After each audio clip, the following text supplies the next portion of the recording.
Welcome back to మనం TV. నేను మీ పవన్ బెస్వాడ.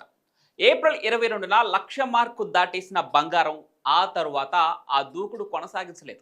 ఆ రోజు నుంచి ఇప్పటి వరకు మధ్యలో 1-2 సార్లు మాత్రమే పసిడి ధరలు స్వల్పంగా పెరిగాయి. ఓవరాల్గా ఈ మే నెలలో 7,000 రూపాయల రేటు తగ్గినట్లు మార్కెట్ నిపుణులు చెబుతున్నారు. తాజాగా బంగారం ధర మళ్లీ భారీగా తగ్గింది. మంగళవారం తులం బంగారంపై 500 రూపాయల మేర ధర తగ్గింది. 22 క్యారెట్ల బంగారం 10 గ్రాములపై 450 రూపాయలు, 24 క్యారెట్లపై 490 రూపాయల మేర ధర తగ్గింది. వెండి కిలోపై 1000 రూపాయల మేర ధర తగ్గింది. ఈరోజు హైదరాబాద్లో 24 క్యారెట్ల బంగారం ధర 95,020 రూపాయలుగా ఉండగా 22 క్యారెట్ల ధర 87,100గా ఉంది. మరోవైపు కిలో వెండి ధర హైదరాబాద్లో 1,08,000 రూపాయలుగా ఉంది.